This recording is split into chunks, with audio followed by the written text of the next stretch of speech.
Hi, how are you? I'm connecting with you regarding labels today.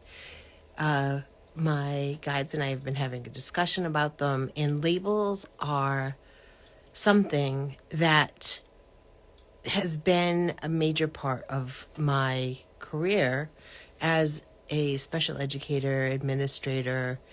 And so I started to think about, why don't people want labels? And it totally makes sense, right? Who wants to be labeled with something that doesn't have a positive connotation to it or a positive definition to it? Totally get it. And yet, when we have labels, that's how we're able to get certain services, right? And how we're able to understand things. Like, if I were to go into the store and I didn't have labels on the stuff in the store, I wouldn't know what was in the label. Oops, sorry. In the can or the jar, right? I might mix up vodka sauce with Primavera with regular old gravy. So labels have a purpose, right? They tell us something about what we're getting into, right? Even if we're in the grocery store and we're buying things, we know whether or not there's ingredients in that thing that we're buying that's doesn't agree with us, or that does agree with us, that we do want, right? Labels are, I could go into a whole thing about labels and contents and the way that even the ingredients is structured is important. And while I recognize the significance and the importance of having labels, I also believe that when it comes to, right, because if I say to you tomato sauce, I'm going to the store to get tomato sauce and I'm talking about buying tomato sauce, you know that I'm going to buy tomato sauce and you get this image of tomato sauce in your head. You're not thinking about peanut butter. You're thinking about, oh, I know exactly what she's going to the store to get. Or you have a rough idea. And I think that's the important thing, right? We have a rough idea. And when it comes to labels, we shouldn't be using labels to box people in. Yeah, it's a great way, and they have a purpose, right? It's a great way that if I'm a special education person and I'm trying to get services for a child that they need, that I'm able to have this label.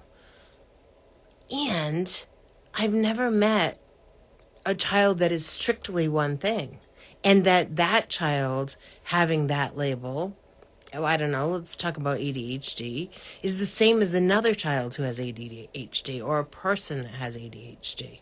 We all have our different expression of that ability. Because I see ADHD as an ability and something that's to be celebrated and look at the assets around it, right? But that's a discussion for another day. What I'm trying to get at here today is that labels are things that help us and our brain and the way that our brain works to understand, oh, I have a basic understanding of what that means.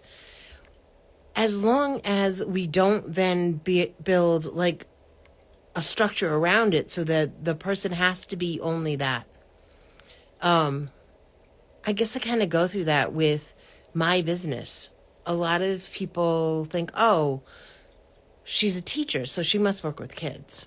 Well, and while that is true, I do work with kids, and I do support them. And God, I love working with kids. That's not all I do. A lot of the work I'm doing right now is so amazingly supportive in helping others to grow and change and express themselves. And I use the skills from being a teacher, but I don't use them in the same way. So, I help the person that I'm working with to discover their own inner I am and how to express that in the world, if I really, really boil it down quite a bit. So, I guess what I'm trying to say with labels is I understand the purpose of them, right? It's how we start to understand another individual. And then we need to be careful, or, you know, there's no need for you. I just offer it up for you. I find that, okay, this is my basic understanding, and then how are they, and then I get curious. Yeah, that's it. I get curious. How are they different? How do they express who they are, knowing this about them? How does this add to them versus how does this take away from them? You know, and that's kind of what I wanted to talk about as far as labels are concerned, and how they help us and our brain to understand things, but then it's our job to get curious about, well, what does that mean and how does that express through this person, right? That's not the only thing that defines them. Somebody has ADHD, that's not the only thing that defines them. They could be very creative, they could be very intelligent. I work with kids at the dyslexia center. I tutor children who have dyslexia, and they're brilliant. They're absolutely smart. And the way that they've learned to learn, quite frankly, is unique to each and every one of them. And they're all brilliant. And then if you were to even take the 2 minutes to look up brilliant people in our history that have had dyslexia, I think you might be surprised. So that's all. That's just what I wanted to talk to you about. And think about labels and how they're meant to bring us together. They are not meant to be used to trap people or constrict people into a singular definition. And look at how your brain works as far as labels are concerned.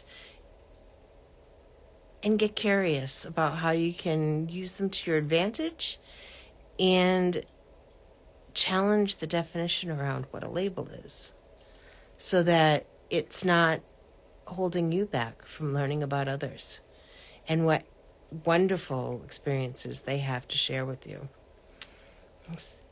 And getting educated from other people, like curiosity, man, how exciting is that? Anyway, I'm going to let you go for today. If you need me, you know where to get me. I hope everybody has a relaxing and safe holiday weekend if you're seeing this at that time. Bye, everybody.